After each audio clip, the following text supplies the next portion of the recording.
I mean, is it getting better, you think, What? as far as talking about the black musicians being imitated, and then the imitation sells, and you see things switching around? Motown seems to probably have been like the first time that the tremendous success of that, which was a black corporation, basically, right, from bottom up, all the way up to the top. And do you see that? I mean, does it seem like things are getting better, or is it the same? Not getting better. You don't think so? Why? I don't know why. We have to ask the people who control the business why. Mm-hmm. Control the We're still imitated. Right.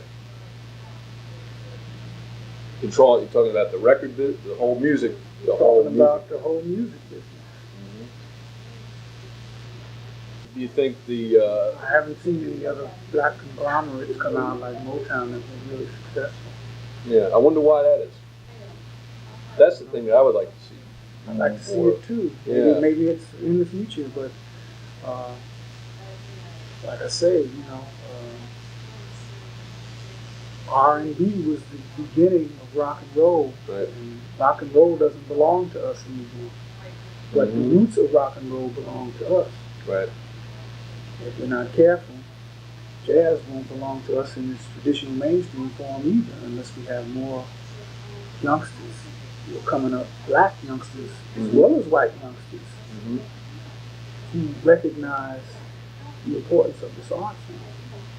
You think and try and learn the art form in the tradition that it was performed by the old masters. I see a lot of interested white kids all over the country. I don't see enough black kids that are interested in the art form. They tend to be more turned off by the art form and interested in the disco. Yeah. I put the responsibility of that on the media. Really? Yeah, because if they were programming the music more like it was programmed when I was coming up in New York, then black kids would hear the best of that music on the airwaves where they could get access to it and know what records to buy if they heard something that really pleased them. But if they never hear it, how can they appreciate it? Well, somebody asked Art Blakey that in an interview. I don't know, I may have a copy of it in there or something. But Ira Gitler was interviewing Art, and he said a similar thing, almost, just what you said. And Blakey disagreed with him. He said that he used, what's the guy's name, the Russian trumpet player? Valerie. Yeah. And he said that his claim was that anybody that in America that really wanted to learn about jazz had access to it. There's access to it, but still. He said, well, to finish the thing, he said that, here's a guy, Valerie, who grew up in Russia, said if he had gotten caught, listening or studying to jazz, he would have been off to Siberia. Right. And he said, well, how come this guy knows this whole history of jazz, and the kids, and I've had Charlie Persett told me a similar thing. He lives on 116th Street, I think it's 116th. And I asked him, I said, well, are there any like jazz record stores up, around here? He said, no.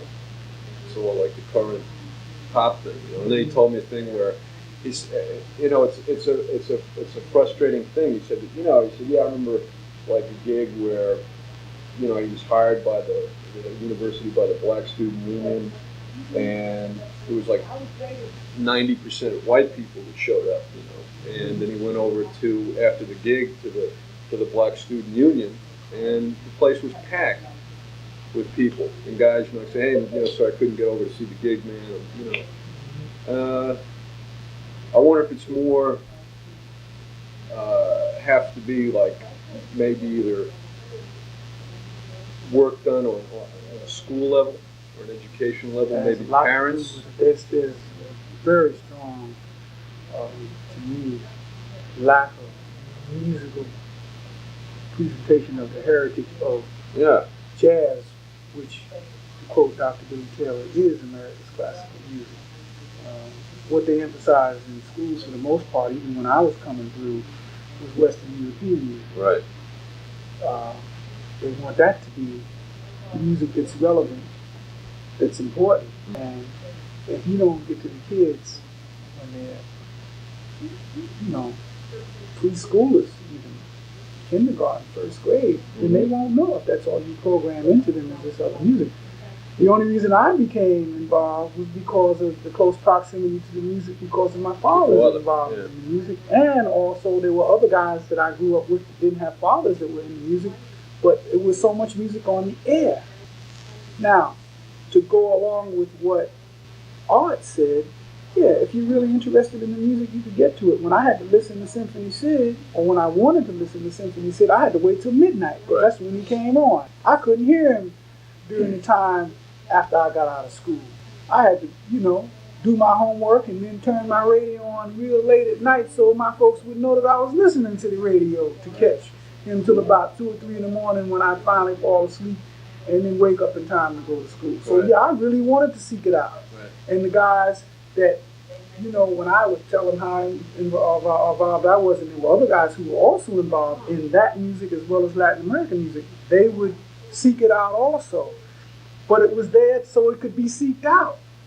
Now, it's not there as much. Well, it's there, but still, like I say, you got to listen to it from New Jersey, from Newark, or you have to know that it's on KCR. But with all of the stations in New York that play pop music, I mean, there's 2 or 3 generations of black kids that don't even identify with jazz as being their cultural musical heritage.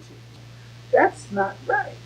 And I believe is the fault of, two things: the music education system in this country, and I mean, it's changing on the higher level, but still the emphasis, I think, has to be generated at a lower level to stir the interest so that by the time the kids get to the level of higher education, or at least high school, if there's an interest, so that when they go to school, to college, if there's an interest, there's a strong interest now, like I say, in a lot of the young high school kids and college level kids. I see white kids that are getting interested in music.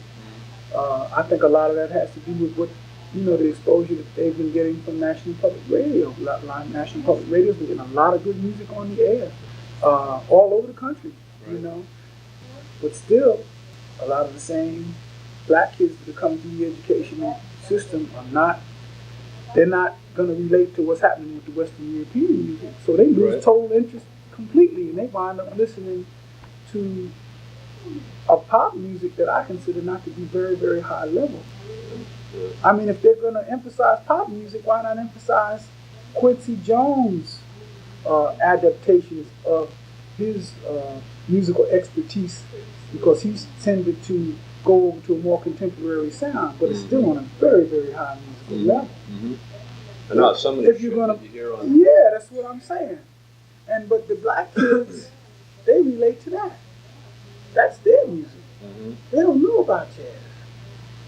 So, I feel that the change is going to have to come. Well, what about a parent's responsibility? Well, I'm a parent. Right. If the parents who are my age group weren't as fortunate enough to come through when I came through and be exposed to what I came through, they're not aware of the music either, so how are they going to expose it to their kids? Yeah, but they had, I remember my first exposure to jazz was through an uncle who happened to be a drummer. And you were fortunate. Yeah. Suppose the parents that are my age weren't exposed to anything. Right. And their parents, like I'm a parent, and how they're going to expose their kids if they weren't exposed. You were lucky. I was lucky. I grew up in New York, and even if my father hadn't been as involved in the music, I still may have been exposed, because there were other people, like I say, that I grew up with whose parents were not involved in music, but they still got exposed, either through relationships of us being together and talking about it. And one thing I must say is that when I came through school in New York, I had some good music teachers who, in the junior high school and high school level, were exposed to jazz, even though they weren't full-time jazz players. They had a healthy respect for music. So they encouraged our interest in the music. I don't think there's enough of that. Do you tour schools with Billy Taylor Trio? I tour a lot all the time. So what do you see as like the greatest lack in music education? What needs to be done build up that interest in jazz and It cannot be accomplished just from a pure theoretical approach. That is hiring a teacher that has even a small knowledge of the art form. Mm-hmm. That's helpful. Right. But they need to get a chance.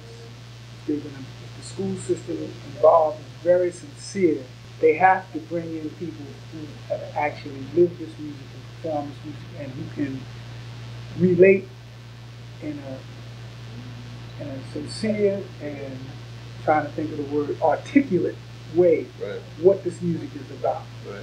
Who have lived it, performed it, and can articulate what it is that makes this art form important, the process of improvisation. Mm-hmm. And if you have those two ingredients, someone who's doing it full time, who's brought in to the school system, just like they'll bring in classical artists, right, from the orchestra to do demonstrations in the schools, they have to do the same thing for this music. Mm-hmm. For the kids to understand. Because just someone who has a layman's working knowledge of music, who has been exposed to it through whatever jazz educations they may have taken and whatever schools they may have gone to that presented them, mm-hmm, that's not enough.